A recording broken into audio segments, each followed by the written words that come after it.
Doctor आंबेडकरांच्या सहवासात या डॉक्टर सविता भीमराव आंबेडकर लिखित पुस्तक वाचनाच्या 9व्या भागात आपणा सर्वांचे स्वागत.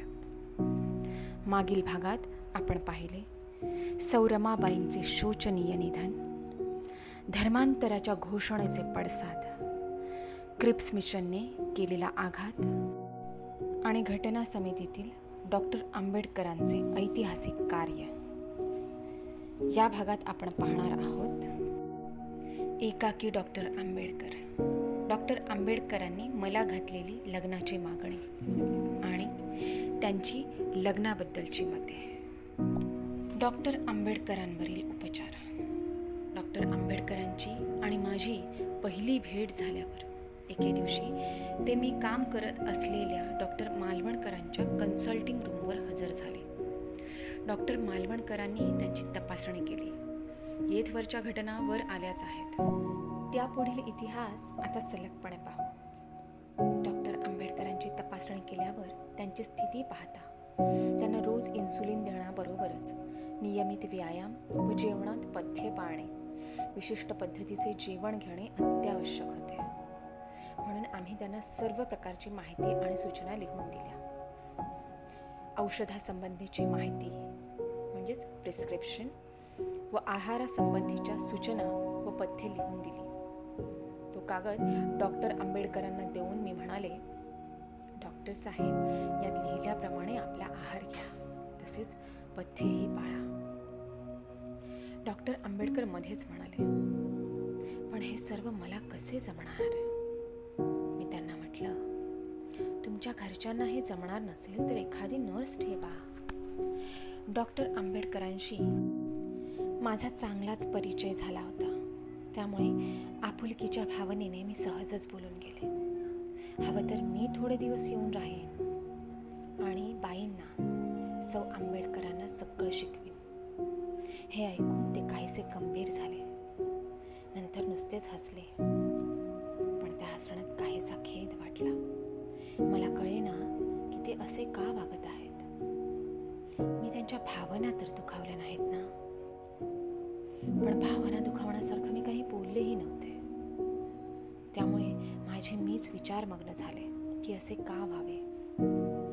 त्यावेळी डॉक्टर आंबेडकर नेहरूंच्या संयुक्त मंत्रिमंडळात कायदे मंत्री होते. त्यामुळे ते दिल्लीतच असत.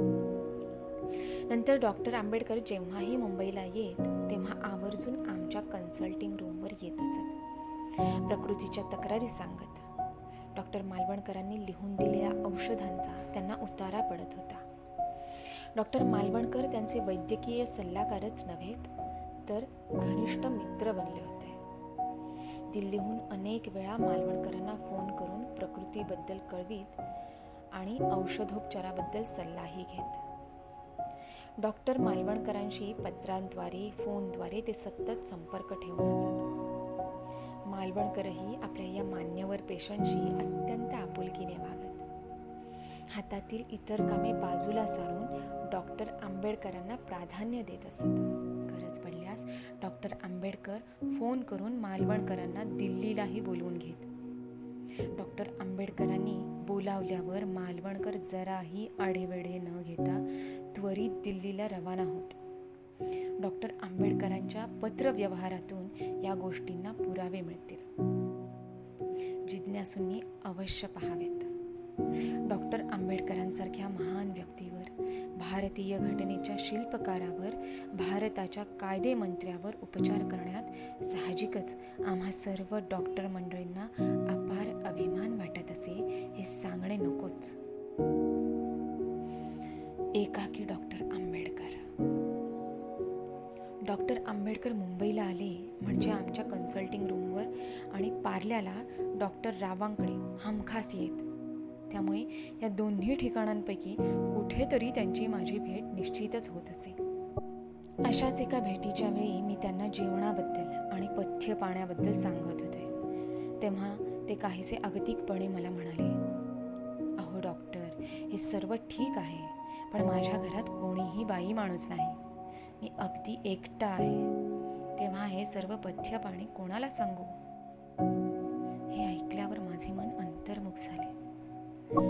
त्यांच्याबद्दल माझ्या मनात अत्यंतिक सहानुभूती निर्माण झाली. तत्क्षणी माझ्यातला डॉक्टर जागा झाला आणि मी विचार केला की ही एक अशी गरजू व्यक्ती आहे जिला वैद्यकीय मदतीची अत्यंत जरुरी आहे. वैद्यकीय सल्ला, मार्गदर्शन, पथ्यपाणी आणि नियमित उपचार त्वरित दिले गेले तर या व्यक्तीचे आयुष्य निश्चितच वाढणार. माणुसकीच्या व डॉक्टरांच्या नीतिधर्माशी इमान राखण्याच्या विचाराने मी मनोमन निश्चय केला की या व्यक्तीसाठी आपण निश्चितच काहीतरी केले पाहिजे.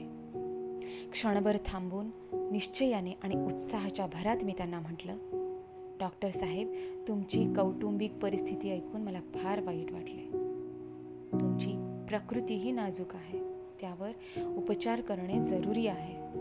उपचाराबरोबरच आहारातील पथ्ये पाळणेही आवश्यक आहे. हवे तर मी 2-3 महिने तुमच्या बंगल्यात राहून तुमची देखभाल करीन, म्हणजे उपचार आणि पथ्ये यांचे वळण लागून सवय होईल आणि पुढील उपचारांमध्ये अडचणी येणार नाहीत. तेव्हा ते म्हणाले, ते कसं शक्य आहे? मी म्हटलं, तुम्ही मंत्री आहात, तुम्हाला मोठा बंगला असेल, अनेक सेक्रेटरी, नोकर चाकर असतील, बंगल्यात अनेक रूम्स असतील, एखाद्या स्वतंत्र खोलीत मी राहीन. त्यावर ते म्हणाले, माझ्या बंगल्यात तुम्ही राहणं कसं शक्य आहे? मी उत्तर दिलं, ठीक आहे, तुमच्या बंगल्यात मी राहत नाही, तुमच्या गेस्ट हाऊसमध्ये तरी राहीन. त्यावर ते पटकन उतरले, हे पहा डॉक्टर, तुम्हाला समजत नाही, मी अगदीच एकटा आहे. You see doctor, I am absolutely alone. ते पुढे म्हणाले, अहो, मी असा अगदीच एकटा आणि एकाकी प्राणी. एक तरुण सुंदर डॉक्टरीण माझी देखभाल करीत आहे हे पाहून लोक काय म्हणतील? तुमची कळकळ मी समजू शकतो, पण हे अगदीच अशक्य आहे. मागील एका भेटीत त्यांना मी आहारपथ्ये आणि औषधोपचारातील नियमितपणाबद्दल सांगत असताना ते गंभीर होऊन खेदपूर्वक का हसले होते याचा उलगडा मला या भेटीत झाला आणि ते किती एकाकी होते याची मला जाणीव झाली. पण आपल्या वैयक्तिक एकाकीपणाचा किंवा आजारपणाचा त्यांनी दलितांच्या हक्कासाठी लढताना, देशासाठी घटना लिहिताना कधीही विचार केला नाही. त्यांची दलितांविषयीची तळमळ, प्रखर देशनिष्ठा आणि सामाजिक सुधारणेचे कार्य वादातीतच आहे. डॉक्टर आंबेडकरांच्या एकाकीपणाबद्दल मी आजही विचार करते तेव्हा मला जाणीव होते की खरोखरच त्यांनी किती त्रास आणि एकाकीपणा सोसला. आपला एकाकीपणा किंवा होणारा त्रास त्यांनी आपल्या चळवळीच्या आणि ध्येयाच्या आड कधीही येऊ दिला नाही. 1935 साली रमाबाईंचं निधन झालं. त्यावेळी मुलगा यशवंत आणि पुतण्या मुकुंद अगदी लहान होते. थोड्याच दिवसांनी आंबेडकरांच्या वहिनीचेही निधन झाले. त्यामुळे मुलांच्या देखभालीची संपूर्ण जबाबदारी त्यांच्यावरच आली. घरात कोणीही बाई माणूस उरले नाही. जवळचे असे कोणीही आप्तेष्ट नव्हते. पुढे 1942 साली डॉक्टर आंबेडकरांची महाराज्यपालांच्या कार्यकारी मंडळात नेमणूक झाली. त्यामुळे त्यांना दिल्लीत जावे लागले. राजगृहात यशवंत आणि मुकुंद राहत असत. मंत्री असल्याने आंबेडकरांना भव्य बंगला मिळाला. एवढ्या भव्य बंगल्यात ते एकटे आणि एकाकी राहत या संबंधीचा उल्लेख त्यांनी बॅरिस्टर समर्थ यांना एका पत्रातही केला आहे. त्यांचे जे सहकारी होते ते विखुरलेले होते आणि प्रामुख्याने मुंबईतच होते. आणि कितीही घनिष्ठ सहकारी आणि मित्र असले तरीही त्यांना आपला प्रत्येकाचा संसार आणि नोकरी धंदा होताच. सभा, परिषदा, आंदोलने, बैठकी, दौरे, सल्लामसलत इत्यादी प्रसंगीच सहकार्यांचा आणि मित्रांचा संबंध येत असे.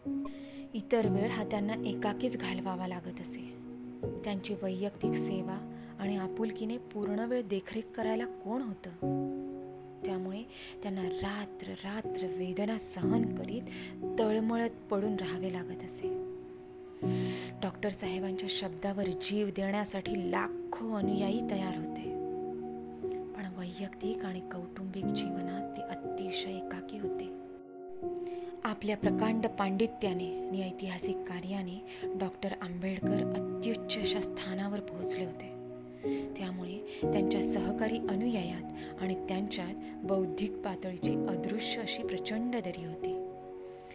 साहजिकच त्यांच्या वैयक्तिक वा कौटुंबिक जीवनात हस्तक्षेप करणे किंवा सहभागी होणे कोणालाही शक्य नव्हते. या सर्व गोष्टींचा विचार करता मी त्यांच्या जीवनात येईपर्यंत त्यांनी किती एकाकीपणा आणि त्रास भोगला असेल याची आजही मला जाणीव होते. पुढील भागात पाहू डॉक्टर आंबेडकरांनी मला घातलेली लग्नाची मागणी आणि त्यांची लग्नाबद्दलची मते. भेटू पुढील भागात.